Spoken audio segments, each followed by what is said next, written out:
খাসি হলো 4 পায়, ছাগল হলো 4 পায়, আর শুকর কয় পায় বলুন না রে ভাই? 4 পায়। তা মুসলমান খাসির গোশত খায়, শুকরের গোশত খায় না কেন? কেন কোরআনে বলা হলো 4 জায়গায় শুকরের মাংস খাওয়া হারাম? কয় জায়গায়? কয় জায়গায়? এই টোটাল কোরআনে 4 জায়গায় আছে শুকরের মাংস খাওয়া হারাম। কেন? কেন? কেনর উত্তরটা খুঁজে বের করুন।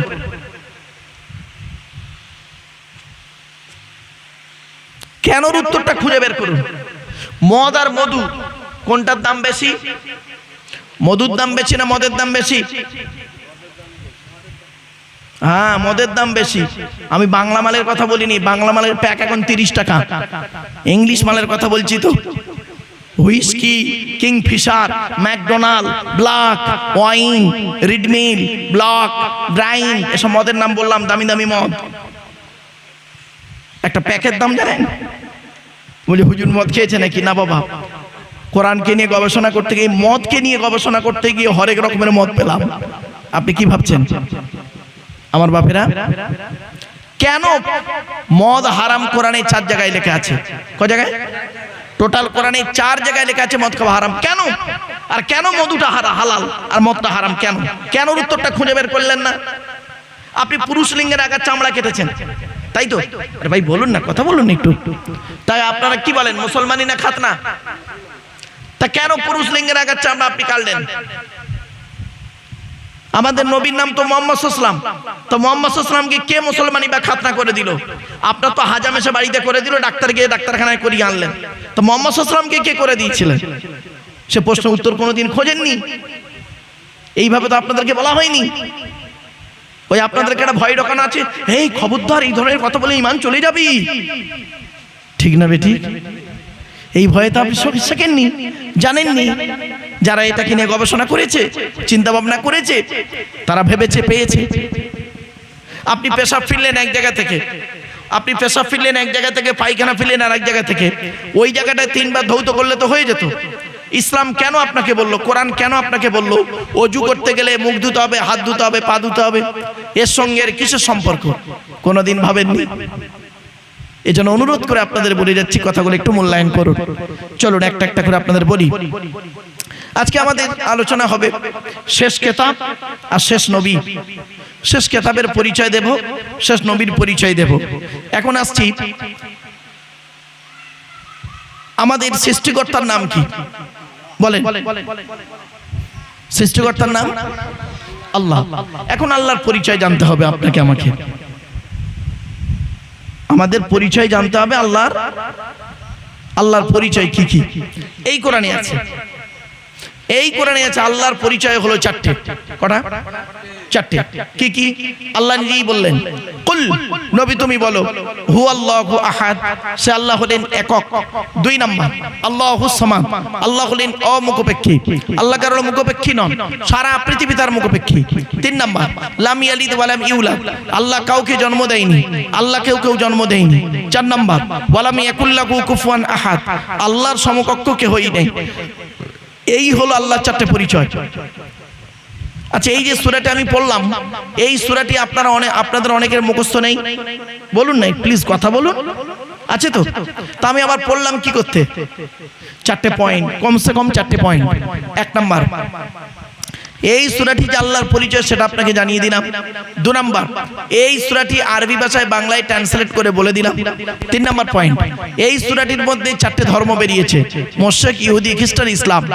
4 নাম্বার পয়েন্ট, আল্লাহ নবী মুহাম্মদ সাল্লাল্লাহু আলাইহি ওয়াসাল্লাম বলেছেন,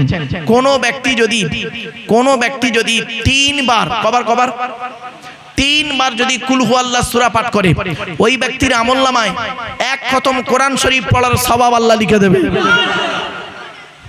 আপনি এত দূরে পড়ে আছেন কেন? কেন পড়ে আছেন আপনি? কেন এই প্র্যাকটিক্যালটা করেননি? আপনি আজকের বাড়ি যাবেন, বাড়িতে গিয়ে ঘুমানোর আগে শুনে নিন, ঘুমানোর আগে অনুরোধ করছি আপনাদের, ঘুমানোর আগে ওযু করে ঘুমাবেন। কুল আউযু বিরাব্বিল ফালাক, কুল আউযু বিরাব্বিন নাস, কুল হুয়াল্লাহু আহাদ, এই সূরা 3 বার পড়বেন। কুল আউযু বিরাব্বিল ফালাক পড়বেন একবার, কুল আউযু বিরাব্বিন নাস পড়বেন একবার, আর কুল ইয়া আইয়ুহাল কাফিরুন সূরা একবার পড়বেন। আয়াতুল কুরসি মুখস্থ থাকলে পড়বেন, আর সূরা ফাতিহা একবার পড়বেন। দরুদ শরীফ কয়েকবার পড়ে নিজের গায়ে, স্ত্রীর গায়ে, ছেলে মেয়ের গায়ে, নাতি নাতনির গায়ে ফুঁক দেবেন। জিন ভূত পরি জাদু বান টোনা কিছুই লাগবে না, জোরে বলো। আপনি তা করবেন না।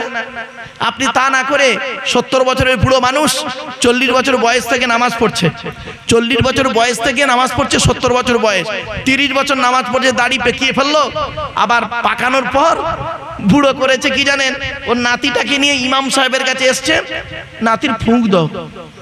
তা তুমি 30 বছর ধরে নামাজ পড়ে কি করলে? তোমার নাতির যদি ইমাম সাহেব ফুঁক দেবে, লজ্জা করলো না তোমার? তুমি 30 বছর ধরে কি করলে? দাড়ি পেকেই ফেললে। তুমি তো দুদিন পরে কবরে ঢুকবে, কেন তুমি তোমার নাতির গায়ে ফুঁক দিতে পারো না? ইসলাম শেখাতে চায়, আর জনগণ শুনতে চায়, শিখতে চায় না। কি বললাম? ইসলাম কি চায়? জোরে বলুন। শেখাতে চায়, আর জনগণ কি চায়? শুনতে চায়। এরা শিখতে চায় না।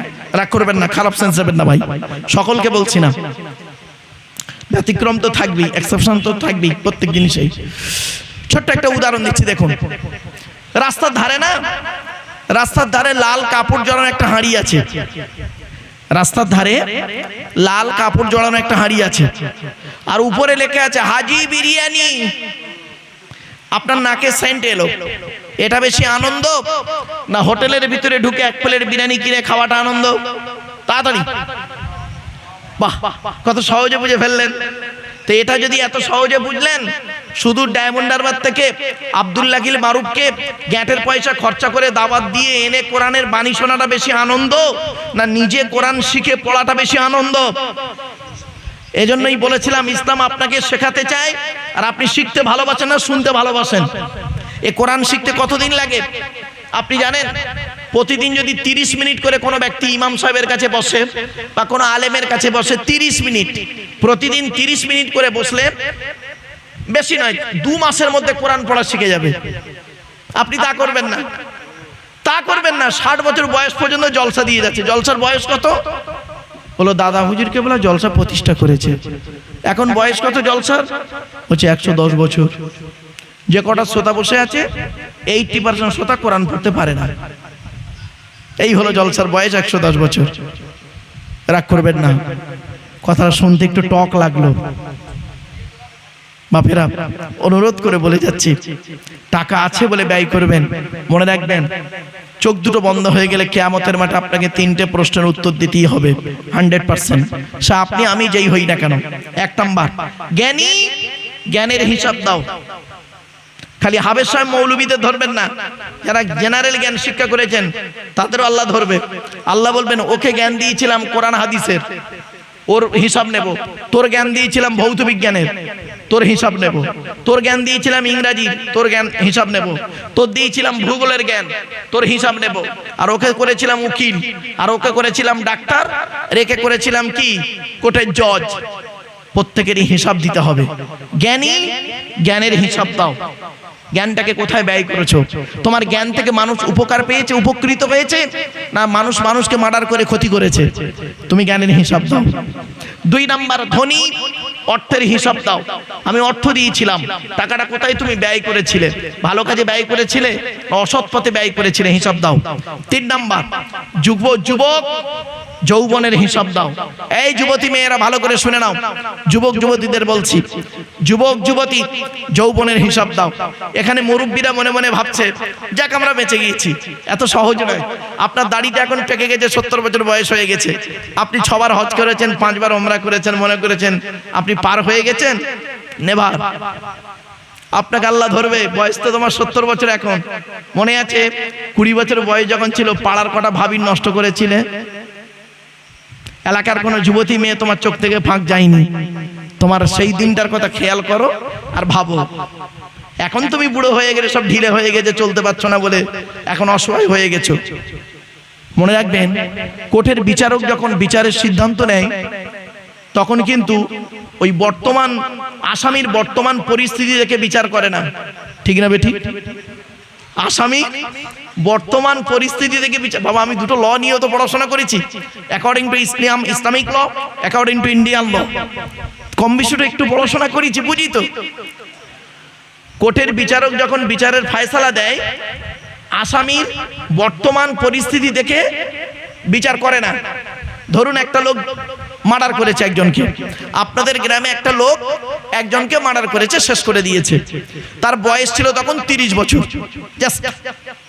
তো সে জেল খাটছে, জেল খাটতে খাটতে খাটতে খাটতে যে জেল চলছে চলছে, কেস চলছে, ও লকআপে আছে, জেলের মধ্যে রয়েছে 20 বছর। তাহলে তার বয়স কত হবে? 50 বছর বয়স হয়ে গেছে। তো 50 বছর বয়সের পরে হাইকোর্ট ফাঁসির অর্ডার দিল। ফাঁসির অর্ডার দেওয়ার পরে সে সুপ্রিম কোর্টে আপিল করলো, সে সুপ্রিম কোর্ট গেল। এবার সুপ্রিম কোর্টে গেল, সেখানে কেস চলছে আরো 5 বছর। কত হলো? 55। তারপরে করলো কি, এবারে ফাঁসির অর্ডার দিয়ে দিচ্ছে সুপ্রিম কোর্ট। এবার ও করছে কি, রাষ্ট্রপতির কাছে আবেদন করছে, ফাঁসির আবেদন করছে। আজ করে কাল করে করতে করতে আরো 5 বছর গেল। কত হলো? 60 বছরের বুড়ো, এমনিতেই তো মরে যাবে, ওর আর ফাঁসি দিয়ে কি হবে? বিচারক যদি ওর মুখের দিকে তাকায় এখন বর্তমানে, কি করবে? ফাঁসি লিখতে পারবে? বিচারক তখন কি করে? প্রমাণের ভিত্তিতে সেই দিনের চিত্রটা তুলে ধরে, কিভাবে একজন মানুষকে ডেকে এনে আড়াল মতো জায়গায় প্রথমে কিছু খাইয়ে দিয়ে অজ্ঞান করে কিভাবে গলাটা কাটলো, ওই সিনটাকে সামনে রেখে বিচারের ফায়সালা দেয়, সংবিধানকে সামনে রেখে। আপনারা কি ভাবছেন বাপেরা? কথাগুলো একটু মূল্যায়ন করুন। চলুন,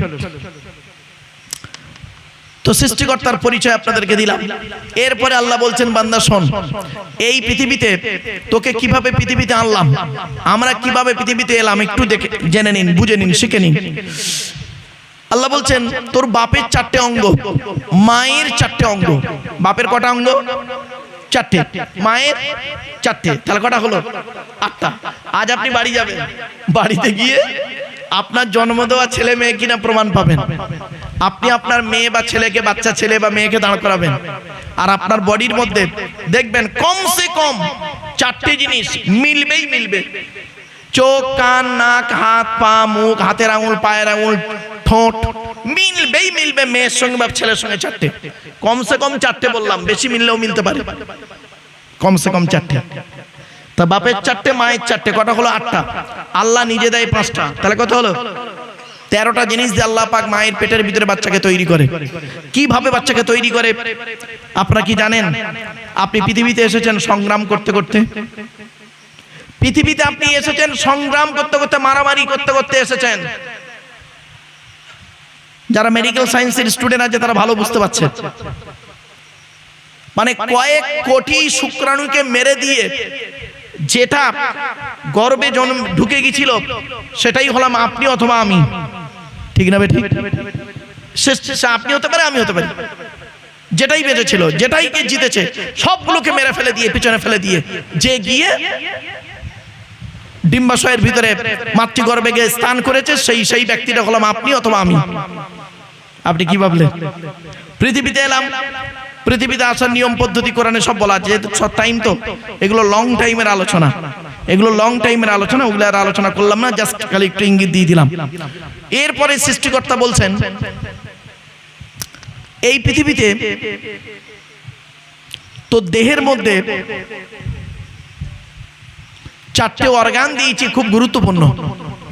আমাদের প্রত্যেকের দেহের মধ্যে, হিন্দু মুসলিম সকলের কথাই বলছি, আমার বক্তব্য সকলেই শুনতে পারেন, হিন্দু মুসলিম সকলকেই বলছি। আমাদের দেহের মধ্যে 4টে জিনিস হলো খুব গুরুত্বপূর্ণ। আজকের বাড়ি থেকে আপনি আপনার দেহের 4টে অর্গানকে যত্ন করবেন। তার মধ্যে 1 নাম্বার কি জানেন? ব্রেন। আল্লাহ বলছে তোর ব্রেন দিয়েছি, খুব মারাত্মক জিনিস, এই ব্রেনটাকে যত্ন করবি।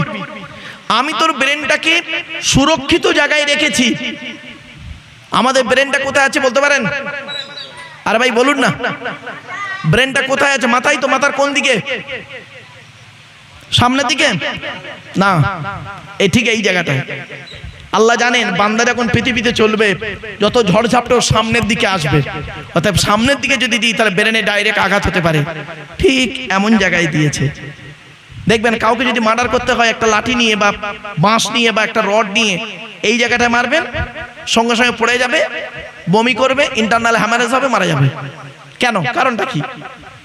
এই কোরআন থেকে বেরোলো এই জন্য আমি বলেছিলাম লেখাপড়া শিখতে মুসলমান বহুদিন থেকে বলে আসছি, 1994 সাল থেকে। এই ওয়াজ শোনার লোকের অভাব, আল্লাহ হেদায়েত করেছেন অনেকের মানুষ, এখন তারা ওয়াজ জিনিসটা বুঝতে শিখেছে। তখন কি হতো জানেন, এইসব আলোচনা করলে আমাকে অনেক সময় বলতো, এই বক্তা টাইম না বিয়ে দাও, ভালো লাগছে না। এখন তো দেখতে পাচ্ছি আল্লাহ শুকর অনেক মানুষ শুনছে।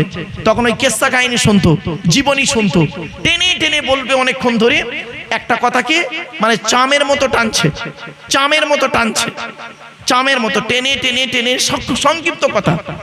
সংক্ষিপ্ত কথা সেটাকে চামের মতো টেনে টেনে টেনে টেনে এমন জায়গায় নিয়ে গেল, লাস্টে মূল শব্দটাই ভুলে গেছে, বক্তা মূল জিনিসটাই পাল্টে গেছে। কি বোঝাতে চাইলে সেটা বুঝতে পারলো না আমার বাপেরা। চলো, 1 নাম্বার হলো ব্রেন। আল্লাহ বলছেন এই ব্রেনটাকে তোকে দিয়েছি সুরক্ষিত জায়গায়, তুই এটাকে যত্ন করবি, উল্টো পাল্টা চিন্তা করবি না, বাজে টেনশন চিন্তা করবি না। কার জন্য চিন্তা করিস? স্ত্রীর জন্য। ওই স্ত্রী তোর আপন নয় রে, আজ ভালোবাসছে, ওটা ভালোবাসা নয়, ভালো লাগা। আজ তোকে ভালোবাসছে, দুদিন পরে তুই মরে যাবি, তোর স্ত্রীর যৌবন যদি থাকে অন্য একটা ছেলেকে বিবাহ করে সংসার করবে, পৃথিবীর নিয়মে তোর কথাই ভুলে যাবে। ঠিক না বেটা? বাস্তব বলছে, ওটা উল্টো স্বামীর দিকে আনুন, একই। তো 1 নাম্বার হলো কি ব্রেন। আল্লাহ বলে ব্রেনটাকে যত্ন কর, বাজে চিন্তা করে স্ট্রোক করবি না। যদি স্ট্রোক করে যাস তাহলে 72 ঘন্টা তো টাইম শেষ। 2 নাম্বার হলো হার্ট। এই হার্টটাকে যত্ন করবি, যদি একবার ব্লক হয়ে যায় তো জীবনটাই শেষ। 3 নাম্বার হলো কি লিভার। এই লিভারটাকে যত্ন করবি বান্দা। এই পৃথিবীতে তোর লিভারটাকে ঠিক রাখার জন্য একটা খাবার তৈরি করেছি। অনেক রকম খাবার আছে, তো একটা খাবার খুব গুরুত্বপূর্ণ। খাবারটার নাম কি জানেন? পেঁপে। কি বললাম? পেঁপে। যাদের লিভারের ফাংশন আছে দেখবেন ডাক্তাররা তাদেরকে পেঁপে খেতে বলে। পেঁপে কেন? কারণটা কি? 1500 বছর আগে এই কোরআন থেকে বের করানো হলো এই জিনিসগুলো। হে মুসলমান, তোমরা বুঝলে না, তোমরা কোরআনটাকে ব্যবহার করলে ওই তেল পড়া, পানি পড়া, ওয়াজ করা, খতম পড়া, তাবিজ মারা, ঘর বন্ধ করা আর নিজেদের মধ্যে মারামারি করা। কেন বাপ? আলহামদুলিল্লাহ, নারায়ে তাকবীর, নারায়ে তাকবীর। আওলাদে মুজাদ্দিদুজ জামান, আওলাদে মুজাদ্দিদুজ জামান, নারায়ে তাকবীর। আলহামদুলিল্লাহ। যাক বাপেরা, যারই অপেক্ষায় আপনারা চাতক পাখির ন্যায় বসে আছেন, তিনি এসে গেছেন। তার জ্ঞান গর্ব বক্তব্য আপনারা এখনই শুনবেন, ইনশাআল্লাহ এখনই আসবেন, কয়েক মিনিটের মধ্যে এসে যাবেন। চলো, এরপরে আল্লাহ বলছেন তো দেহের মধ্যে আমি দিয়েছি কি? কিডনি। 2টো দিয়েছি। একটা যদি খারাপ হয়ে যায় কোনো মতে, আর একটা দিয়ে পৃথিবীতে কাজ চালিয়ে নিবি। আর যদি দুটোই খারাপ করে ফেলিস তাহলে কি হবে? দুটোই খারাপ করে ফেললে কি হবে? তোর আর বাঁচার কোনো আশা নেই, শেষ। কেউ যদি দয়া করে একটা দান করে তো ভালো, আর নইলে ডায়ালিসিস করতে করতে তোর জীবন শেষ। ভাবতে পেরেছেন? এরপরে আল্লাহ বলছেন তোর দেহের মধ্যে আমি 9টা ছিদ্র দিয়েছি। কটা? আমাদের টোটাল দেহের মধ্যে 9টা ছিদ্র আছে। 9টা ছিদ্র কি কি? 2 চোখ, 2 নাক, 2 কান, একটা গাল, 7টা সামনে পিছনে। এই 9টা ছিদ্র। এই 9টা ছিদ্রে যে কোনো একটা ছিদ্রের মাধ্যমে ফেরেশতার দ্বারা আল্লাহ পাক আত্মা বের করে নেয়। আপনাদের এলাকায় কত মানুষ মারা গেছে দেখবেন, কি হিন্দু কি মুসলিম, নারী পুরুষ, গিয়ে দেখবেন লোকটা মারা গেছে, পেশাব ফিরে ফেলেছে। বুঝে নেবেন আল্লাহ ওর পেশাবের রাস্তা দিয়ে আত্মাটা বের করেছে। কোথায় আছেন আপনি?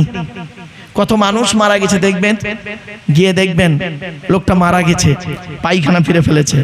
বুঝে নেবেন পায়খানা রাস্তা দিয়ে আল্লাহ ওর আত্মাটা বের করেছে। কত মানুষ মারা গেছে দেখবেন, লোকটা মরে গেছে, চোখটা চেয়ে আছে। লোকটা মরে গেছে, গালটা হাঁ করে আছে। লোকটা মরে গেছে, ঘাটটা বেঁকে আছে, হাতটা খিঁচে আছে। আবার দেখবেন লোকটা মরে গেছে, দেখলে মনে হবে লোকটা ঘুমিয়ে আছে। কিভাবে মরতে চান? ঈমান নিয়ে যদি কবরে যেতে চান তাহলে কিছুক্ষণ কোরআন, হাদিস, ইজমা, কিয়াসের কিছু কথা শুনে আমল করে বাড়ি যান। এরপরে আল্লাহ বলছেন তোর দেহের মধ্যে 3টে জিনিস আলাদা। কটা? 3টে জিনিস আলাদা। এক নাম্বার হলো ব্লাড গ্রুপ আলাদা। এজন্য আমি যেখানেই লেকচার দিতে যাই, আলোচনা করতে যাই, ওয়াজ নসিহত করি বাপ, সেখানে বলি হিন্দু মুসলিম মারামারি করবেন না, হিন্দু মুসলিম কাঁধে কাঁধ মিলিয়ে চলবেন। মনে রাখবেন সৃষ্টিকর্তার আরাধনা উপাসনার পদ্ধতিটা আমাদের আলাদা হতে পারে পৃথিবীতে, কিন্তু মানুষ হিসেবে এই প্রত্যেকেই কিন্তু আমরা সবাই আদমের সন্তান, ঠিক না ঠিক?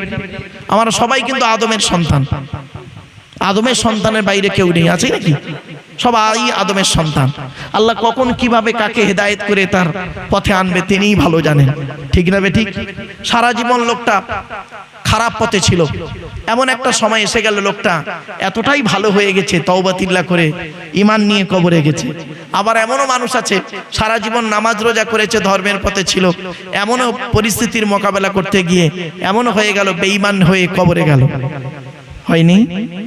এজন্য মনে রাখবেন আল্লাহ কাকে কখন কিভাবে ফিরিয়ে আনে কার মাধ্যমে বলা খুব মুশকিল, এটা মাথায় রাখবেন। চলো না কি যাই। এজন্য আপনাদেরকে বলি, আপনারা কি জানেন হিন্দুদের রক্তের ভিতরে মুসলমানদের রক্ত আছে, আর মুসলমানদের রক্তের ভিতরে হিন্দুদের রক্ত আছে? প্রমাণটা আপনাদের দেব। আপনাদের এলাকায় ব্লাড ডোনেশন ক্যাম্প হয়, রক্তদান শিবির হয়। আচ্ছা, ব্লাড যখন নেওয়া হয় তখন বলা হয় নাকি এই ও হিন্দু ও রক্ত আলাদা কর, ও মুসলিম ও রক্ত আলাদা কর, বলে নাকি? আরে ব্লাডের মধ্যে কাস্টের কোনো ডিভাইডেড থাকে না, ব্লাডের মধ্যে কালারের কোনো ডিভাইডেড থাকে না, ব্লাডের মধ্যে জেন্ডারের কোনো ডিভাইডেড থাকে না। ব্লাডের মধ্যে কি হয়? গ্রুপে ডিভাইডেড করা হয়। ব্লাডের 4টে group, A B, A B আর ও, প্রত্যেকটার মাইনাস প্লাস। একটা হিন্দু রক্তের ভিতরে 3টে জিনিস পাওয়া যায়, লোহিত কণিকা, শ্বেতকণিকা, অনুচক্রিকা। As a same, no difference. একটা মুসলমানের রক্তের ভিতরে ওই 3টিই পাওয়া যায়। কিসের হিন্দু কিসের মুসলিম মারামারি করেন? হে হিন্দু, তুমি মন্দিরে গিয়ে যাকে ঈশ্বর বা ভগবান বলে ডাকো তাকে তুমি মন্দিরে পাবে তো? হে খ্রিস্টান, গির্জায় গিয়ে যাকে গড বলে ডাকো তাকে তুমি গির্জায় পাবে তো? হে মুসলমান, গালে দাড়ি মাথায় টুপি নিয়ে মসজিদে যাকে আল্লাহ আল্লাহ বলে ডাকো ওই আল্লাহকে মসজিদে পাবে তো? চলুন, 3 ধর্মের মানুষ আমরা আল্লাহকে খুঁজতে বেরোই। আল্লাহ বলছেন আমাকে খুঁজতে তোদের যেতে হবে না, আমি কোথায় আছি জানিস? এই কোরআনে বলা আছে। চলুন আমি রেফারেন্স সব বলে দিচ্ছি। আল্লাহ নিজেই বলছে, ওয়ালাকাদ খালাকনাল ইনসানা ওয়া না'লামু মা তুওয়াসবিসু বিহি নাফসুহু ওয়া নাহনু আকরাবু ইলাইহি মিন হাবলিল ওয়ারিদ। 26 নম্বর পারা 18 নম্বর পৃষ্ঠার 1ম নম্বর লাইন, সূরার নাম সূরা কফের 16 নম্বর আয়াত। আল্লাহ বলছেন, হে মানব জাতি, আমি তোদের সৃষ্টি করেছি, তোদের মনের মধ্যে ভালো মন্দ যা কিছু আছে সব আমি আল্লাহ জানি। তোরা কোনোদিন ভাববি না আমি আল্লাহ অনেক দূরে, না না না, আমি আল্লাহ তোর ঘাড়ের শিরার নিকটবর্তী। একবার অন্তরে অন্তঃস্থল থেকে আমাকে আল্লাহ বলে ডাক দে, আমি আল্লাহ তোর ডাকে সাড়া দেব। কোথায় আছেন আপনি? কোথায় স্বর্গ কোথায় নরক কে বলে তা বহুদূর। মানুষের মাঝে স্বর্গ নরক, মানুষেতে সুরাসুর। স্টুডেন্টদেরকে একদিন পড়া থেকে বলেছিলাম, বলতো আজকে আমরা মানুষ হইছ, তো স্টুডেন্টরা বলছে স্যার আমরা মানুষ নয়।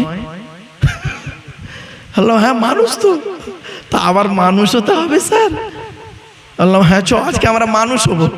তো ওদের এই উত্তরটা দিয়েছিলাম, আপনারা একটু শোনেন তো দেখি উত্তরটা হয়েছে কি, দেখুন তো, আমার ভুল হলে একটু সংশোধন করে দিন। ওদেরকে বলেছিলাম হিন্দু মরে গেলে হিন্দু কাঁদে, তো বললো হ্যাঁ স্যার। মুসলমান মরে গেলে মুসলমান কাঁদে, বলছে হ্যাঁ স্যার, এটা স্বাভাবিক, ধর্মের টান তো থাকবেই, ঠিক না বেঠিক? লো, তাহলে হিন্দু মরে গেলে হিন্দু কাঁদে, সে হলো হিন্দু। মুসলমান মরে গেলে মুসলমান কাঁদে, সে হলো মুসলমান। আর উভয় মরে গেলে যে কাঁদে সেই হলো মানুষ। কিছু বুঝতে পারলেন কথাটা? না বুঝতে পারলেন না? হিন্দু মরে গেলে হিন্দু কাঁদে, মুসলমান মরে গেলে মুসলমান কাঁদে, আর উভয় মরে গেলে যে কাঁদে সেই হলো মানুষ। যে মানুষ হবে তার কাছে হিন্দু মুসলমান নয়, তার কাছে হবে আগে মানুষ। মানুষ, সে হিন্দু হোক, মুসলিম হোক, জৈন হোক, ব্রাহ্মণ হোক, সে আগে মানুষ। মানব সেবা হলো বড় সেবা। আপনি কি জানেন? বাড়ি থেকে ভাববেন আমার এই কথাগুলো। চলুন আর একটু আগিয়ে যাই, এরপরে আসছি। 2 নাম্বার হলো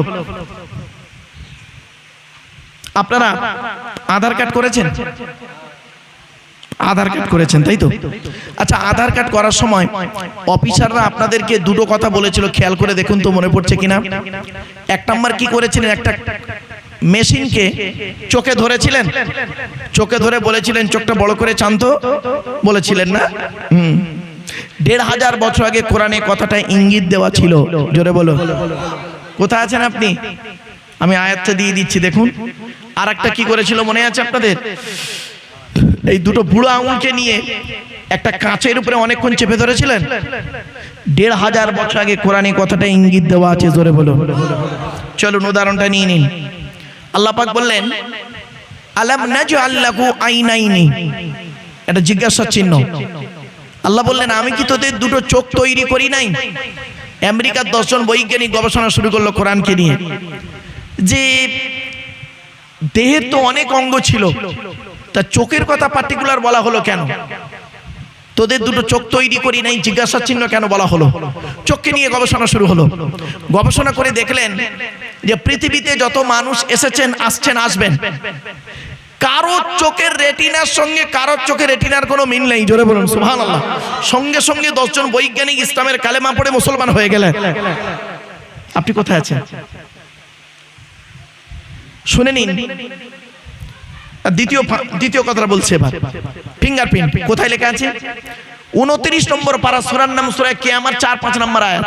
আল্লাহ বলছেন আয়াহসাবুল ইনসানু আল্লাহ নাজমা ইযামা বালা কাদিরিনা আলা আন নুসাউবিয়া বানানা। সহজ সরল বাংলা মানেটা কি? আল্লাহ বলছেন হে মানব জাতি, কি বললো? হে মানব জাতি, তোরা কি মনে করেছিস আমরা মরে গেলে পচে গেলে হাড় হয়ে যাব, কিয়ামতের মাঠে আল্লাহ তুলতে পারবে না? খবরদার কোনোদিন তোরা এই কথা ভাববি না। এই পৃথিবীতে যেমন তোদের বুড়া আঙুলের ছাপ যেমন কারোর সঙ্গে যেমন কারোর কোনো মিল নেই, কিয়ামতের মাঠে কারোর সঙ্গে কারোর কোনো মিল পাবি না। কোরআনের এই আয়াতকে নিয়ে কে গবেষণা করলো? থাইল্যান্ডে চ্যাং ম্যাং ইউনিভার্সিটি অ্যানাটমি বিভাগের প্রফেসর, বিখ্যাত পণ্ডিত বৈজ্ঞানিক, লোকটার নাম হলো তাথাগত তোজেসান। উনি একজন খ্রিস্টান, হিন্দু নন, মুসলমান নন, খ্রিস্টান। উনি বললেন কোরআনে ভুল আছে। বলল কি ভুল?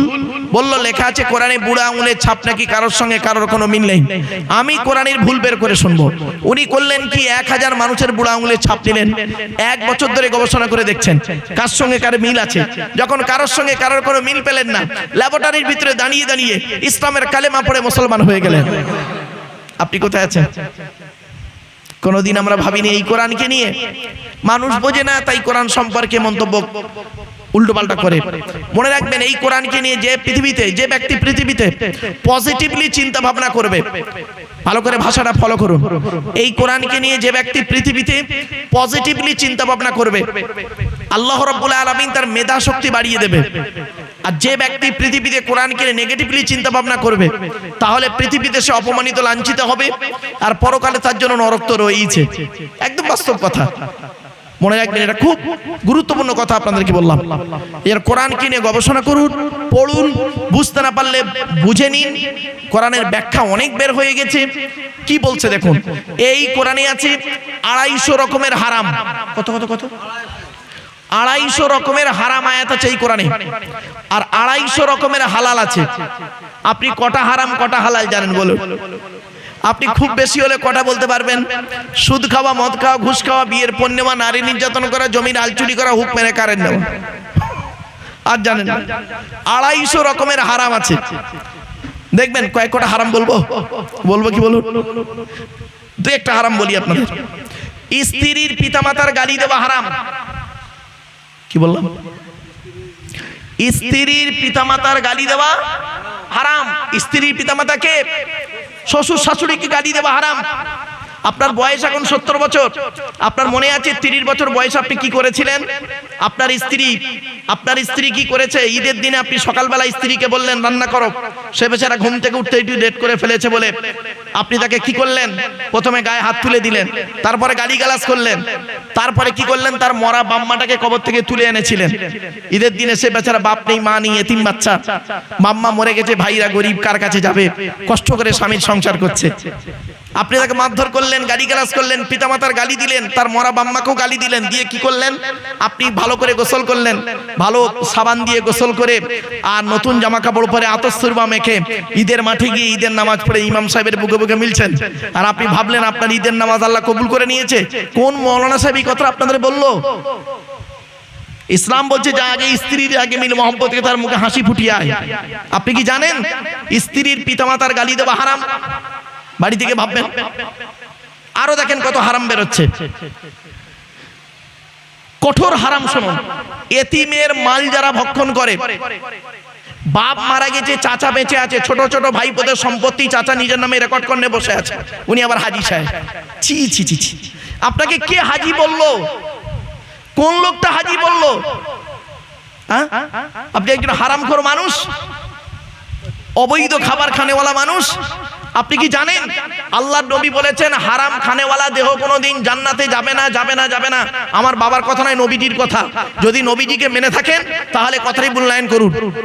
আপনি পৃথিবীতে হালাল খাবার খান, হারামকে বর্জন করুন। কোরআনে নবীজি কোরআনে বলা হয়েছে হারামকে বর্জন করো, হালালকে গ্রহণ করো। আপনি তো হারাম খেয়ে খানেওয়ালা, হারাম খেয়েই বসে আছেন। আপনি বিভিন্ন অ্যাঙ্গেলে হারাম খান, আপনার খাওয়ার কোয়ালিটি কোয়ান্টিটিটা আলাদা। মূর্খরা হারাম খায় ডাইরেক্ট, ওপেনলি হারাম খেয়ে মাতালামি করে। আপনি যে ভিতরে হারাম কাজ করে বসে আছেন। অনেক হারাম দেখা যায়, অনেক হারাম দেখা যায় না।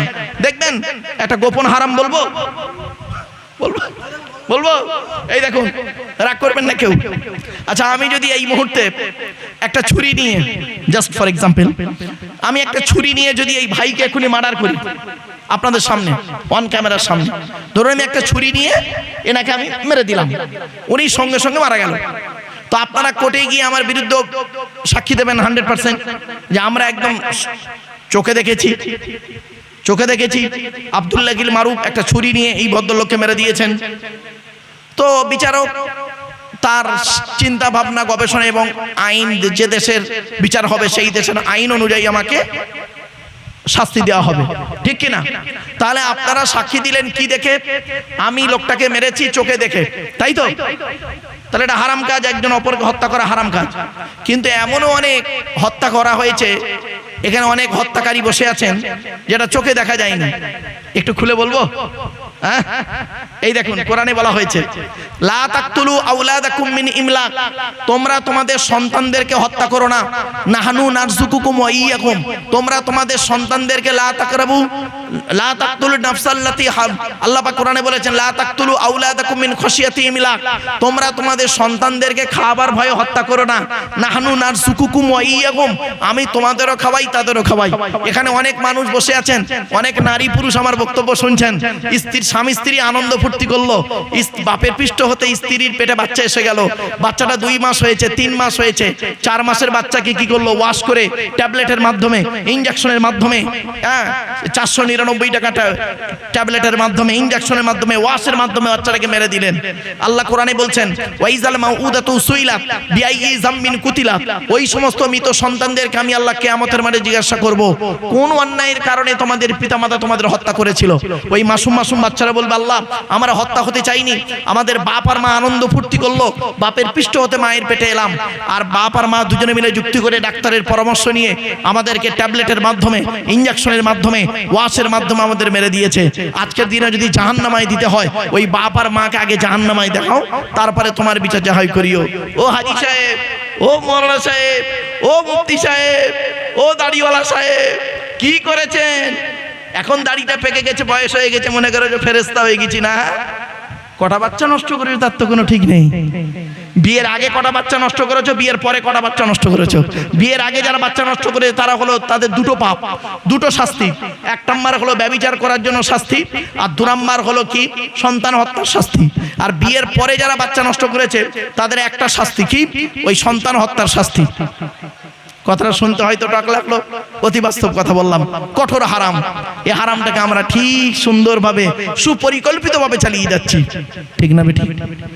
আরো দেখবেন, ছোট্ট একটা এক্সাম্পল দিই। আচ্ছা, কালো রং তৈরি করার মালিক কে? জোরে বলুন। ফর্সা রং তৈরি করার মালিককে? তা আল্লাহ যদি কালো রং তৈরি করলো, ফর্সা রং তৈরি করলো, তো কালো মেয়েদের বিয়ে করতে গেলে কেন 20,000 টাকা এক্সট্রা লাগে? হয়েছে? লজ্জা করলো না? যে ছেলেটা মাধ্যমিক পাশ করলো, নিরুপমার করুণ গল্পটা গল্পগুচ্ছ কাহিনী, রবীন্দ্রনাথের লেখা দেনা পাওনা গল্প পড়ার পরে সে ছেলে যদি বলে মাধ্যমিকে স্টার পেয়েছি, আমার সার্টিফিকেটের দাম হলো 50,000 টাকা, ইয়াম্মা গাড়ি, 5 ভরি সোনা, তবে একটা গরিবের মেয়েকে বিবাহ করব, আমি আব্দুল্লাহির মারুফ বলে যাচ্ছে ওই মাধ্যমিকে স্টার পাওয়া ছেলেটার থেকে 4 পাস করে যে ছেলেটা ঘরে বসে থেকে 4 পাস করা ছেলেটা মাধ্যমিকে স্টার পাওয়া ছেলের থেকে ভালো। আপনি কি জানেন সুদ খাওয়া, মদ খাওয়া, ঘুষ খাওয়া যেমন হারাম, বিয়ের পণ্য নেওয়াটাও তেমন হারাম। সাম্মাউনা লিল কাযিবি আকালুনা লিস সুহুত, সুহুতের তাফসীরে বলা হয়েছে সূরা মাইদার মধ্যে। আপনি কোথায় আছেন? আরেকটা एग्जांपल আপনাদেরকে দিই। পুত্র সন্তান দেওয়ার মালিক কে? তাড়াতাড়ি বলুন। কন্যা সন্তান দেওয়ার মালিক কে? তা পুত্র সন্তান, কন্যা সন্তান যদি আল্লাহ দিল, তাহলে একটা মেয়ে ছেলে 4টে কন্যা সন্তান হলে তার শাশুড়ি তার বৌমাকে কেন বলে ওর পেটে বেটা ছেলে নেই? লজ্জা করে না আপনাদের? আপনি কি জানেন কোরআন কি বলছে দেখি? কোরআনের 25 নম্বর পারা 7 নম্বর পৃষ্ঠার একেবারে 12 নম্বর লাইন, সূরার নাম সূরা শুরার মধ্যে আল্লাহ বলছেন, আসমান পৃথিবী জমিনের মালিক হলাম আমি আল্লাহ, যা ইচ্ছা তাই সৃষ্টি করতে পারি, যাকে খুশি তাকে শুধু কন্যা সন্তান দান করি। জোরে বলুন সুবহানাল্লাহ। নেই 4টে মেয়ে হয়েছে, একটাও বেটা ছেলে হয়নি। আবার আল্লাহ বলছেন ওয়ায়াহাবু লিমান ইয়াশাউ যুকুর, যাকে খুশি তাকে পুত্র সন্তান দান করি, 2টো ছেলে, মেয়েই নেই।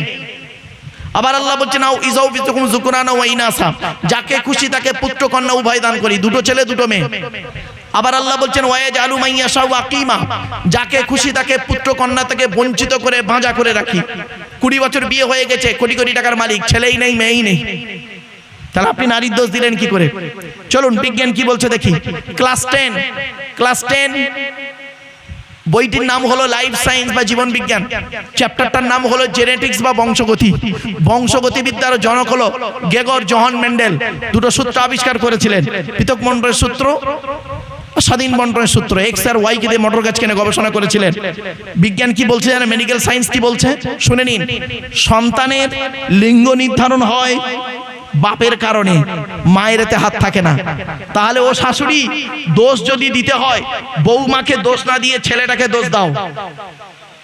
কন্যা সন্তান হয়েছে, ছেলেটাকে দোষ দাও, বৌমাকে দোষ দিচ্ছ কেন? লজ্জা করলো না? চলুন এবার দেখি কন্যা সন্তান হলে কি লাভ। মুসা বলে একজন নবী পৃথিবীতে এসেছিল, নাম শুনেছেন? তাড়াতাড়ি। মুসা নবী একদিন আল্লাহকে বলছেন, আল্লাহ আপনি খুশি হলে কি করেন? তো আল্লাহ বললেন, মুসা আমি যে এলাকায় খুশি হই ওই এলাকায় আকাশ থেকে বাড়ি বর্ষণ করি, মানে পানি বর্ষণ করি। জোরে বলুন সুবহানাল্লাহ। এরপরে মুসা নবী বললেন, আল্লাহ আপনি তার থেকে বেশি খুশি হলে কি করেন? তো আল্লাহ বললেন, যে বাড়িতে খুশি হই, যে ব্যক্তির উপরে আমি খুশি হই, ওই ব্যক্তির বাড়িতে আমি মেহমান অতিথি পাঠিয়ে দিই। আপনি কি জানেন এই জলসাকে কেন্দ্র করে যে যারা আপনাদের বাড়িতে এসেছে, এটা আপনি কত বড় ভাগ্যবান? বাড়ি থেকে ভাববেন, এখন বুঝতে পারবেন না এটা কি কবরস্থান নাকি ভাই? হ্যাঁ, ওখানে অনেক লোক শুয়ে আছে না, ওদের আত্মাগুলোই বুঝতে পারছে। এরপরে আসছি, মুসা নবী বললেন, আল্লাহ সবথেকে বেশি খুশি হলে কি করেন? তো আল্লাহ বললেন, মুসা আমি সবথেকে বেশি খুশি হই যে ব্যক্তির উপরে, ওই ব্যক্তির বাড়িতে কন্যা সন্তান দান করি। আর মুহাম্মদ সাল্লাল্লাহু আলাইহি সাল্লাম বলেছেন, কোন ব্যক্তি যদি 3 বা 3-এর অধিক কন্যা হয়, ওই 3 কন্যাকে যদি কোনো বাপ আর মা ভালো করে লালন পালন করে ভালো জায়গায় বিবাহ দিতে পারে, আমি মুহাম্মদ সাল্লাল্লাহু আলাইহি সাল্লাম বলে যাচ্ছি, আমি যে জান্নাতে থাকবো ওই জান্নাতে 3 কন্যার বাপের দেখা হবে। আপনি কোথায় আছেন? আপনি তো কন্যা সন্তান হলে মুখটা আপনার মেকে যায়। মনে রাখবেন, 10টা কুপুত্র সন্তানের থেকে, 10টা অযোগ্য অপদার্থ নিকৃষ্ট পুত্র সন্তানের থেকে একটা সুকন্যা সন্তানই যথেষ্ট। ঠিক না বেটি? 10টা অযোগ্য নিকৃষ্ট কুপুত্র সন্তানের থেকে একটা সুকন্যা সন্তানই যথেষ্ট। কথাটা টক লাগলেও অতি বাস্তব কথা। এজন্য অনুরোধ করে বলে যাচ্ছি, ছেলেদেরকে শিক্ষিত করুন। মাধ্যমিক, উচ্চ মাধ্যমিক, বিএ পাস, এমএ পাস, আলেম, হাফেজ, মাস্টার, ডাক্তার, ইঞ্জিনিয়ার, প্রফেসর করাচ্ছেন। সাথে সাথে মেয়েদেরকেও মাধ্যমিক, উচ্চ মাধ্যমিক, BA pass, MA pass, আলেমা, হাফেজা, master, doctor, engineer, professor করাবেন। কারণ কি জানেন? ইংরেজিতে একটা কথা আছে, 1 mother is equal to 100 teachers। একটা মা হলো 100 জন শিক্ষকের সমতুল্য। একজন পুরুষ যদি শিক্ষিত হয়, সে কেবল নিজেই শিক্ষিত হয়। একজন নারী যদি শিক্ষিত হয়, গোটা পরিবারটা শিক্ষিত হয়। ঠিক না বেঠিক? এজন্য আমি আপনাদের অনুরোধ করে বলে যাচ্ছি, ছেলে মেয়েদেরকে শিক্ষিত করুন। আল্লাহ আপনাদের অর্থ দিয়েছে, কেন টাকা পয়সাগুলো এথায় ওথায় ব্যয় করেন? যে পয়সা আপনি অন্য জায়গায় ব্যয় করবেন, সেই পয়সা আপনি ছেলেকে ইংরেজি শিক্ষা দিন, ছেলেকে আরবি শিক্ষা দিন, ধর্মীয় শিক্ষা দিন, ছেলেকে ইংরেজি শিক্ষা দিন, ছেলেকে কম্পিউটার শেখান। আপনার ছেলে কম্পিউটার জানে না, ইংরেজি জানে না, একটা ফর্ম ফিল আপ করতে পারে না, আপনি ওই ফর্মটা নিয়ে যাচ্ছেন এর কাছে, তার কাছে, তার কাছে, ওর কাছে, সার কাছে। কেন? আপনার মেয়ে একটা ফর্ম ফিল আপ করতে পারছে না, সেই ফর্মটা নিয়ে যাচ্ছে এর কাছে, তার কাছে, ওর কাছে। কেন? আপনি কেন তাকে ইংরেজি শিক্ষা দেননি? আপনি তো জানেন ছোট থেকে একজন মানে প্রাইমারি স্কুল থেকে শুরু করে আপনার কেজি স্কুল পর্যন্ত, আর যারা সিবিএসসি বোর্ডে পড়ান ছেলে মেয়েদেরকে, আইসিআইসি বোর্ডে পড়ান, আইএসই বোর্ডে পড়ান, তাদের বলে যাচ্ছি তারা তো ইংরেজি মিডিয়াম স্টুডেন্ট, তারা ইংলিশ মিডিয়াম স্টুডেন্ট, তাদের কাছে ভেরি ইজিলি। কিন্তু আপনার মেয়েটা জানে না, তাকে আপনি ছোট থেকে ইংরেজি শিক্ষা দিন, যাতে করে আর প্রবলেম হবে না। কম্পিউটার শিখিয়ে দিন, যাতে কম্পিউটারের যুগ, এটা শেখাতেই হবে আপনাকে। আর ধর্মীয় শিক্ষা আরবিও শিখিয়ে দিন, কোরআন হাদিসের জ্ঞান শিখিয়ে দিন, নামাজ রোজা কিভাবে করতে হয়, বড়দের সম্মান, ছোটকে স্নেহ করতে হয় কিভাবে, কোরআন হাদিস ইজমা কিয়াসের কিছু কথা শিখিয়ে দিন। That's enough. আপনি তা কিছু করলেন না, আপনি ছেলের ইনকাম খাওয়ার জন্য করলেন কি, ছেলেকে লেখাপড়া শেখালেন না, তা আপনাকে সমস্যায় তো ভুগতেই হবে বাপ। বাস্তব কথা বললাম, কথাটা হয়তো শুনতে টক লাগলো, অতি বাস্তব কথা। চলুন এগিয়ে যাই। এবারে আসছি, সৃষ্টিকর্তার পরিচয় দিলাম, এরপরে আসছি সৃষ্টিকর্তা যুগে যুগে, আল্লাহ যুগে যুগে নবী পাঠিয়েছেন। আল্লাহ যুগে যুগে নবী রসুল পাঠিয়েছেন। পৃথিবীতে নবী এসেছেন 1,24,000, আর রসুল এসেছেন 313 অথবা 315 জন রসুল এসেছেন। চলুন, এই কোরআনে আছে মাত্র 25 জন নবী রসুলের নাম। তাহলে আর নবী রসুলগুলো গেল কোথায়? তাহলে আর নবী রসুলগুলো জানতে গেলে শুধু কোরআন পড়লে হবে না, হাদিস পড়লে হবে না, আরো অনেক কিতাব আছে, সেগুলো একটু পড়াশোনা করতে হবে। চলুন এগিয়ে যাচ্ছি।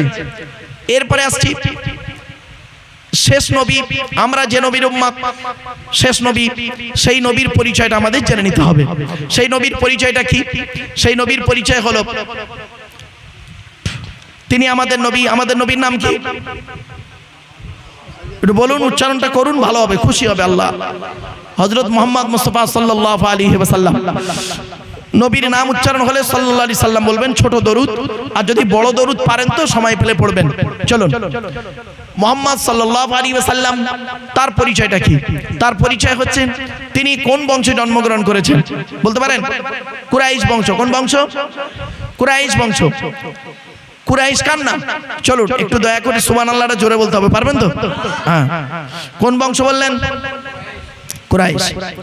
মুহাম্মাদের বাপের নাম আব্দুল্লাহ, আব্দুল্লাহর বাপের নাম আব্দুল মুত্তালিব, আব্দুল মুত্তালিবের বাপের নাম আব্দে মান্নাফ, আব্দে মান্নাফের বাপের নাম হাশিম, হাশিমের বাপের নাম কুসাই, কুসাইয়ের বাপের নাম কিলাব, কিলাবের বাপের নাম মুররা, মুরার বাপের নাম লুবাই, লুবাইয়ের বাপের নাম কাব, কাবের বাপের নাম গালিব, গালিবের বাপের নাম ফিগির, ফিগির থেকে কুরাইশ বংশ এসেছে। নবীর বাপের নাম আব্দুল্লাহ, মায়ের নাম আমিনা, দাদার নাম আব্দুল মুত্তালিব, দাদির নামটা কি? নেতিলা বিনতে খব্বাব, ব্র্যাকেটে ফতেমা, কেউ বলেছেন সামিরা। নবীর নানার নাম হলো আব্দুল ওয়াহাব জুহরি, নবীর নানির নাম হলো বারিরা বা বাররা, নবীর দুধমার নাম হলো হালিমা, নবীর দুধ বাপের নাম হলো হারেস, নবীর দুধ ভাইয়ের নাম আব্দুল্লাহ, নবীর বাপের নাম আব্দুল্লাহ, নবীর দুধ ভাইয়ের নাম আব্দুল্লাহ। দুটো যেন এক করে ফেলবেন না। নবীর জন্ম 570 খ্রিস্টাব্দে। ইংরেজি কি মাস ছিল? 29 আগস্ট। আরবি মাস ছিল রবিউল আউয়াল মাস 12 তারিখ, মতান্তরে 9 তারিখ, সোমবার শবে সাদেকের সময় আরবের মক্কা নগরে কুরাইশ বংশে নবীর জন্ম। নবীর বাপেরা হলো 10 ভাই, নবীর মায়েরা হলো 19 বোন। নবীর 9টা চাচা, 18টা খালা, 6টা ফুফু, 7টা ছেলে মেয়ে। নবীর 9টা চাচার নাম কি? বড় চাচার নাম হারেস, কি বললাম? হারেস, জুবায়ের, মুকাইয়িম, ফাইদাক, জাইদাক, আবুল আহাব, হামজা, আব্বাস, আবু তালেব। নবীর বাপ হলো আব্দুল্লাহ। নবীর 7টা ছেলে মেয়ে, 3টে পুত্র সন্তান, 4টে কন্যা সন্তান। 3টে পুত্র সন্তানের নাম কি? বড় ছেলেটার নাম হলো কাসেম, পরের ছেলেটার নাম হলো তাহের বা তৈয়েব, ছোট ছেলেটার নাম হলো ইব্রাহিম। 4টে কন্যা সন্তানের নাম কি? বড় মেয়েটার নাম হলো জাইনাব, রুকাইয়া, উম্মে কুলসুম, ছোট মেয়েটার নাম হলো ফাতেমা, যার সঙ্গে নবীজি হযরত আলী রাদিয়াল্লাহু তাআলা আনহুর বিবাহ দিয়েছিলেন। এখান থেকে একটা শিক্ষা দিয়ে নিন, কোন ছেলেকে জামাই করবেন, কোন মেয়েকে বৌমা করবেন। ওই ছেলেকে জামাই করবেন যে ছেলের মধ্যে কমসে কমসে কম দুটো গুণ পাবেন, ওই ছেলেকে জামাই করবেন। খালি একলা বাপের একটা ছেলে দেখে ছুটবেন না, সব একলা বাপের একটা ছেলে সমান নয় বাবা, বাস্তবটাই বললাম। আর কোন মেয়েকে বৌমা করবেন, যাই তাই মেয়েকে বৌমা করবেন না। খালি সাদা চামড়া দেখে ছুটবেন না, সব সাদা চামড়ার মেয়ে ভালো নয়। বাংলায় একটা কথা আছে, প্রচলিত কথা আছে, শুনবেন, এই মুরব্বীরা ভালো জানেন, নদীর জল ঘোলা ভালো, জাতের মেয়ে কালো ভালো। কথাটা একেবারে ফেলে দেওয়ার নয়। চলুন, কোন মেয়ে কোন ছেলেকে জামাই করবেন, যে ছেলের মধ্যে কমসে কম দুটো গুণ পাবেন। এক নাম্বার, ছেলেটি সৎ ছেলে কিনা খবর নেবেন। কি বললাম বাবা? সৎ। আচ্ছা, সৎ কাকে বলে, কোন লোকটাকে সৎ বলে? চলুন, আল্লাহর নবী বললেন, তোমরা আমাকে দুটো জিনিসের গ্যারান্টি দেবে। নবীজি বলছেন সাহাবীদেরকে, তোমরা আমাকে দুটো জিনিসের গ্যারান্টি দাও, আমি তোমাদের জান্নাতের গ্যারান্টি দিয়ে দেবো। সাহাবীরা বললেন, হে নবী আপনি বলুন দুটো জিনিস কি? তো এক নাম্বার নবী বললেন, দুই ঠোঁটের মাঝখানে এই জিভের গ্যারান্টি দাও। হারাম খাবার খাওয়া থেকে জিভটাকে ঠিক করো, বাজে ভাষা বলা থেকে জিভটাকে ঠিক করো, পরনিন্দা পরচর্চা করা থেকে জিভটাকে ঠিক করো, এক নাম্বার। আর দু নাম্বার হলো দুই রানের বীজখানে এই লজ্জাস্থানের গ্যারান্টি দাও। দুই ঠোঁটের মাঝখানে, দুই রানের বীজখানে, এই দুটো জিনিসের গ্যারান্টি তোমরা আমাকে দাও, আমি তোমাদের জান্নাতের গ্যারান্টি দিয়ে দেবো। এই জন্য নবীজি বলেছিলেন, the messenger of Allah peace be upon him said, the best are you those with good manner. নবী বলেন, তোমাদের মধ্যে উত্তম ব্যক্তি ওই লোকটা যার ক্যারেক্টার চরিত্র ভালো, ওই লোকটাই হলো উত্তম ব্যক্তি। একজন উকিল, ব্যারিস্টার, মাস্টার, ডাক্তার, মোল্লা, মনীষা, পীর সাহেব, দরবেশ সাহেব, আমির সাহেব, মুফতি সাহেব যদি চরিত্র খারাপ হয়, আর একজন টোটোলার চরিত্র যদি ভালো হয়, টোটোলাটাই হলো আল্লাহর কাছে প্রিয় ব্যক্তি। Many loss is something loss, health loss is nothing loss, but character loss is everything loss. মানুষের যদি টাকা চলে যায়, ইনকাম করলে টাকাটা আবার ফিরে আসবে। মানুষের যদি শরীর চলে যায়, ভালো মন্দ খেলে শরীরটাও ফিরে আসবে। কিন্তু বন্ধু, মানুষের যদি চরিত্র চলে যায়, চরিত্র কিন্তু আর ফিরে আসবে না। তাই নবীজি বললেন, দুই ঠোঁটের মাঝখানে, দুই রানের বীজখানে। জ্ঞানী গুণী বুদ্ধিজীবী মানুষ বাড়ি থেকে একটু ভাববেন। চলুন, দুই নাম্বার, ছেলেটি কর্মী কিনা খবর নেবেন। কর্মী মানে পরিশ্রমী, বাপের হোটেলে খায় এমন ছেলেকে জামাই করবেন না, ফেসে যাবেন। ছেলে নিজে কি ইনকাম করে খবরটা রাখবেন। এবার আসছি, কোন মেয়েকে বৌমা করবেন। এই কোরআনে বলা হয়েছে যে মেয়ের মধ্যে কমসে কম 6টা গুণ পাবেন। কটা কটা কটা? 6টা। কোথায় লেখা আছে বলে দিচ্ছি, মুসলিমাতিন, মুমিনাতিন, কনিতাতিন, তাইবাতিন, আবিদাতিন, সাইহাতিন, সাইয়্যিবাতিন ওয়া আবকার। এই আয়াতটা কোথায় আছে? 28 নম্বর পারার 19 নম্বর পৃষ্ঠার 11 নম্বর লাইন, সূরার নাম সূরা তাহরিমের 5 নম্বর আয়াত। এক নম্বর আল্লাহ বললেন, মেয়েটি মুসলমান কিনা খবর নেবেন।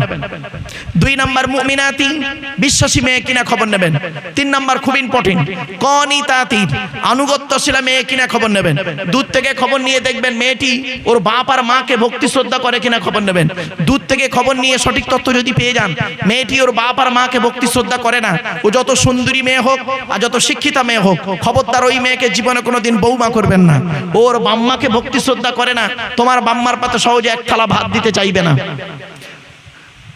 মেয়েদের, বেশিরভাগ মেয়েদের সংসার নষ্ট হয় কি কারণে জানেন? মেয়ের মায়ের কান ভাঙানিতে। ঠিক না বেঠিক? বেশিরভাগ মেয়েদের সংসার নষ্ট হয় মেয়ের মায়ের কান ভাঙানিতে। যে মেয়ের মা যত বেশি চালাক, ওই মেয়ের কপালে তত তাড়াতাড়ি তলাক।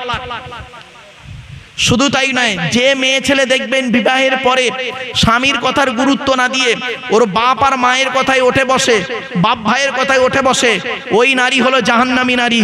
ওই নারীর উপরে আল্লাহর লানত। এজন্য মা বোনদের বলে যাচ্ছি, মায়েরা বোনেরা, বিবাহের পরে তোমার একটাই পরিচয়, স্বামীর পরিচয়।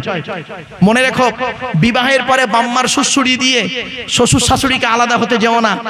মনে রেখো, কথাটা শুনতে টক লাগলেও বাস্তব কথা। অনুরোধ করে বলে যাচ্ছি মা বোনেদেরকে, একজন পুরুষ 4 জনকে খুশি করলে জান্নাতি। 4 জনকে খুশি করলে একজন পুরুষ জান্নাতি। 1 নম্বর, পুরুষ তুমি তোমার রব আল্লাহকে খুশি করো, অর্থাৎ এই কোরআন মোতাবেক জীবন যাপন করো। কোরআনে আল্লাহ যা যা বলেছে মেনে নিয়ে নাও। 2 নম্বর, পুরুষ তুমি তোমার নবীকে খুশি করো, অর্থাৎ নবীর হাদিস মোতাবেক, সুন্নাহ মোতাবেক জীবন যাপন করো। 3 নম্বর, পুরুষ তুমি তোমার জন্মদাতা বাপকে খুশি করো। 4 নম্বর, পুরুষ পেটে ধরা মাকে খুশি করো। এখানে অনেক ব্যক্তি আছেন নিজের মায়ের ওষুধ কেনার পয়সা দেয় না, শাশুড়িকে হজে নিয়ে যাচ্ছে। রাগ করবেন না। মায়ের ওষুধ কেনার পয়সা দেয় না, শাশুড়ির হজে নিয়ে যাচ্ছে, তাই উনি ভালো জামাই হয়ে সাজেছেন। মনে রাখবেন, আগে ভালো ছেলে হন, পরে ভালো জামাই হবেন। আগে ভালো ছেলে হন, পরে ভালো জামাই হবেন। আর আমরা ভালো জামাই হতে পেরেছি, ভালো ছেলে হতে পারিনি। বাস্তবটাই বললাম, আর অনেক আলোচনা এই কোরআনে আছে। আল্লাহর নবীদের পরই স্থান হলো বাপ আর মায়ের। এই কোরআনে আছে 16 জায়গায় বাম্মার সেবা যত্নের কথা বলা আছে। কত জায়গায়? 16 জায়গায় আছে বাম্মার সেবা যত্নের কথা। এবার আসছি মহিলাদের, বলে যাচ্ছি মা বোনেরা, 3 জনকে খুশি করলে জান্নাতি। কোন নারী যদি পৃথিবীতে 3 জনকে খুশি করে, 1 নাম্বার নারী, তুমি তোমার রব আল্লাহকে খুশি করো, অর্থাৎ কোরআন মোতাবেক জীবনযাপন করো। 2 নাম্বার নারী, তুমি তোমার নবীকে খুশি করো, নবীর হাদিস মোতাবেক জীবনযাপন করো। ওই বোরকাটাকে ফ্যাশন বানাইও না, বোরকাটাকে পর্দা হিসেবে ব্যবহার করো। এখন বোরকাটাকে পর্দা হিসেবে ব্যবহারটা কম হয়, ফ্যাশন হিসেবে ব্যবহারে বেশি। একজন মেয়ে ছেলে 5 রকম পোশাক পরা হারাম। মেয়েদের 5 রকম পোশাক পরা কি হারাম? 1 নাম্বার, টাইট ফিট পোশাক পরা মেয়েদের হারাম। তার মানে টাইট ফিট বোঝেন তো, গায়ের সঙ্গে চাপটে থাকে, ওই পোশাক পরা হারাম। তবে পরতে পারো, ওর উপরে চাদর বা কাপড় দিয়ে ঢেকে নিতে হবে। কিছু বুঝতে পারছেন ভাষা? 2 নাম্বার, মেয়েদের ওই পোশাক পরা হারাম যে পোশাকটা বাইরে থেকে ভেতরের অঙ্গ দেখা যায়। এই ঈদের সময় অনেক বাপ তার মেয়েকে, 16 বছরের মেয়েকে একটা জামা কিনে দিয়েছে, মুশারির থেকেও খারাপ, লজ্জা লাগে। 3 নাম্বার, মেয়েদের ওই পোশাক পরা হারাম। তুমি যে ধর্মের মহিলা, অন্য ধর্মের পোশাক পরা তোমার জন্য হারাম। 4 নাম্বার, মেয়েদি কোন নারী বিপরীত লিঙ্গের পোশাক পরা হারাম। তার মানে কোনো মেয়ে ছেলে বেটা ছেলের পোশাক পরতে পারবে না, হারাম। আর কোনো বেটা ছেলে মেয়ে ছেলের পোশাক পরতে পারবে না, হারাম। এখন দেখা যাচ্ছে মেয়ে ছেলে বেটা ছেলের রূপ ধারণ করে, আর বেটা ছেলে মেয়ে ছেলে রূপ ধারণ করতে যায়। রাগ করবেন না, অনেক মেয়ে ছেলে 2 কানে দুল পরে, তাই অনেক বেটা ছেলে দেখবেন 1 কানে দুল পরে। রাগ করবেন না। আবার অনেক মা বোন তারা কি করে, 2 হাতে চুড়ি পরে, তাই দেখে দেখে অনেক যুবক ছেলে দেখবেন 1 হাতে বালা পরে। জানি না কেন। চলুন এরপর আসি 5 নাম্বার, ওই মেয়েদের ওই পোশাকটা পরা হারাম যে পোশাকটা পরলে বিপরীত লিঙ্গকে আকর্ষণ করে। এজন্য মা বোনদের বলি, বাইরে যখন বেরোবেন এমন কোন পোশাক পরে বেরোবেন না যে পোশাকটা বিপরীত লিঙ্গকে আকর্ষণ করে। আপনি আপনার রূপটা পৃথিবীর কোনো ব্যক্তির জন্য নয়, একমাত্র ব্যক্তি, তার নাম হলো স্বামী। আল্লাহর নবী বলেছেন, কোন মেয়ে ছেলে যদি বাড়িতে, কোন মেয়ে ছেলে স্বামীর জন্য যদি একটু সাজে, স্বামীর জন্য যদি একটু সাজে, আর স্বামী যদি দেখে খুশি হয়ে যায়, ওই মেয়েটি নফল হজের সওয়াব পাবে। আপনি কি করলেন, নিজের স্বামীর জন্য সাজলেন না, বাইরে বেরোচ্ছেন সেজে। নারী জাতির বুদ্ধি দেখুন, মেয়েরা সাজুগুজু করতে যায় কোথায়? বিউটি পার্লারে, তাই তো নাকি? আরে ভাই বলুন না, বিউটি পার্লারে। ও বিউটি পার্লারে যাচ্ছে কেন বলুন? বলুন, রূপচর্চা করতে তো, সেজে সাজার জন্য যাচ্ছে বিউটি পার্লারে। আর বিউটি পার্লারে যাচ্ছে বাড়ি থেকে সেজে। কি আশ্চর্য! মানে বাড়ি থেকে যাচ্ছে সেজে বিউটি পার্লারে, আর বিউটি পার্লারে আবার ডবল সাজছে। ডবল সাজতে গিয়ে মুখে ব্রণ ফুটে গেছে। মা বোনেরা শুনে নাও, কোনো পার্লারে যেতে হবে না, তোমার রূপ আল্লাহ সুন্দর করে দেবে, এই কোরআন জানিয়ে দিয়েছে। শুনে নিন, আল্লাহ রাসূলের স্ত্রী আম্মা জান আয়েশা সিদ্দিকা রাদিয়াল্লাহু তাআলা আনহা বর্ণনা করছেন, ইয়া রাসূলুল্লাহ, কিয়ামতের মাঠে আপনি আপনার উম্মতদের চিনবেন কি দেখে? কি দেখে চিনবেন? তো নবীজি বললেন, আয়েশা, 1000টা ঘোড়ার ভিতরে যদি একটা অন্য কালারের ঘোড়া থাকে, এটাকে চিনতে দেরি হয় মালিকের? বলছে না। বলে, আমি আমার উম্মতদেরকে চিনে নেব কিভাবে? পৃথিবীর সমস্ত নবীর উম্মতরা থাকবে কিয়ামতের মাঠে, আমি আমার উম্মতদের চিনব কি দেখে?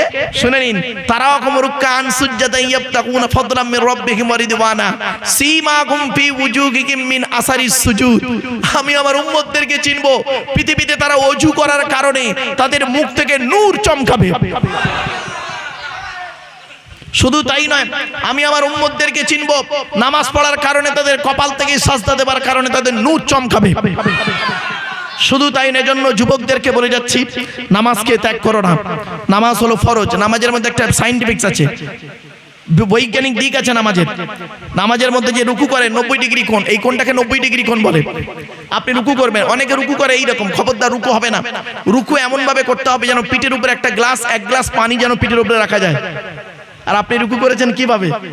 এজন্য অনুরোধ করবো ইমাম সাহেব ভাইদেরকে, মুসল্লিদেরকে আগে নামাজটা একটু শিক্ষা দিয়ে দিন যে কিভাবে রুকু করতে হয়, কিভাবে সাজদা করতে হয়। এই জন্যই মুজাদ্দিদুজ জামান দাদা হুজুর পীর কিবলা রহমাতুল্লাহ আলাইহি তিনি করতেন কি, যেখানেই যেতেন সেখানে 2 দিন 3 দিন থেকে সেই এলাকার মানুষগুলোকে আস্তে আস্তে আস্তে আস্তে নামাজের দিকে পরিবর্তন, ইমানের দিকে পরিবর্তন, শিরিক বিদআত থেকে পরিবর্তন করে মানুষকে যেখানে যেটার প্রয়োজন হয়েছে, যেখানে মসজিদের দরকার হয়েছে সেখানে একটা মসজিদ করে এসেছে, যেখানে মাদ্রাসার দরকার হয়েছে সেখানে একটা মাদ্রাসা করেছেন, যেখানে একটা খানকা করার দরকার সেখানে একটা খানকা করেছেন, যেখানে কিছুই করার মানে কিছু করতে পারছেন না সেখানে অন্তত একটা জলসা কায়েম করে এসেছে। জোরে বলুন সুবহানাল্লাহ। কি ভাবলেন? অনেক আলোচনা বাবা, অধিকার গেলাম না, যাই হোক কথাগুলো একটু মাথায় রাখুন। এবারে আসছি, 1 নাম্বার হলো মেয়েদের শত্রু হলো দুটো, রাগ করবেন না কেউ। 1 নাম্বার মেয়েদের শত্রুকে জানেন? সতীন। সতীন হলো মেয়েদের চরম শত্রু। কিরকম শত্রু দেখবেন, রাগ করবেন না। স্বামী মরে যায় যাক, স্বামী মরে যায় যাক, সতীন তো বিধবা হলো, ও নিজে যে বিধবা হয়ে গেছে ওর খেয়াল নেই। ছাড় পোকা মারতে গিয়ে বিছানা পুড়িয়ে ফেলেছে, বুঝতে পারেননি? একটা ছাড় পোকা মারতে গিয়ে কি হয়েছে, বিছানা, কাঠটা তো খাটের, মানে খাটটা কিসের? কাঠের, তো কাঠের খাট আর গদি, বিছানাটাই পুড়িয়ে ফেলেছে, এখন থাকার জায়গা নেই। বাবাজি জ্ঞানী গুণী বুদ্ধিজীবী মানুষ বাড়ি থেকে ভাববেন যে লোকটা এই এক্সাম্পলটা কেন দিল, ছাড় পোকা মারতে গিয়ে বিছানা পুড়িয়ে ফেললো, থাকার জায়গা নেই, শোয়ার জায়গা নেই। এখন বাপেরা চলো, মেয়েদের আর একটা শত্রুর নাম কি জানেন? মেয়েদের আর একটা শত্রুর নাম হলো ননদ। ননদ, ননদ বোঝেন? ননদ। এজন্য ভাইদেরকে বলে যাচ্ছি, আপনি আপনার স্ত্রী, আপনি আপনার বোনকে ছোলা, চিনি, জামা কাপড়, টাকা পয়সা যখন দেবেন, বউকে না যাইনে দেওয়াটাই হলো উত্তম। বউকে না যাইনে দেওয়াটাই উত্তম।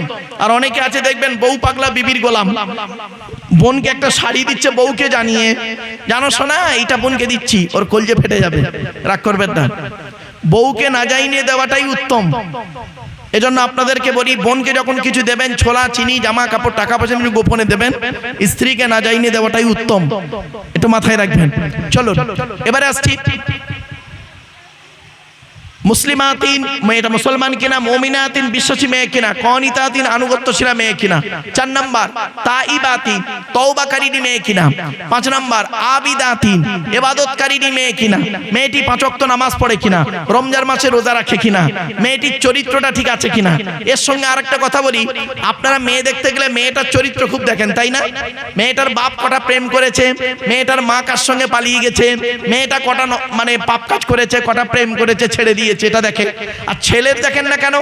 ছেলে কটা মেয়েকে নষ্ট করেছে, ছেলের বাপের চরিত্র কেমন, ছেলের মায়ের চরিত্র কেমন, এটা কেন দেখেন না? এটাই তো দেখেন না। দেখেন যখন দুটোই দেখেন, ইসলাম দুটোই দেখতে বলেছে, সো একতরফা ইসলাম বলে নাই। আপনি তো একদিকে বসে আছেন, মেয়েটা সবকিছু দেখছেন আর ছেলেটা দেখছেন না, খবরদার এটা করবেন না।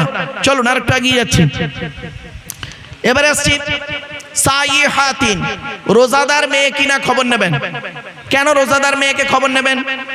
মেয়েটা রোজা করে রাখেই তো, তা রোজাদার মেয়ের বৌমা করবেন কেন?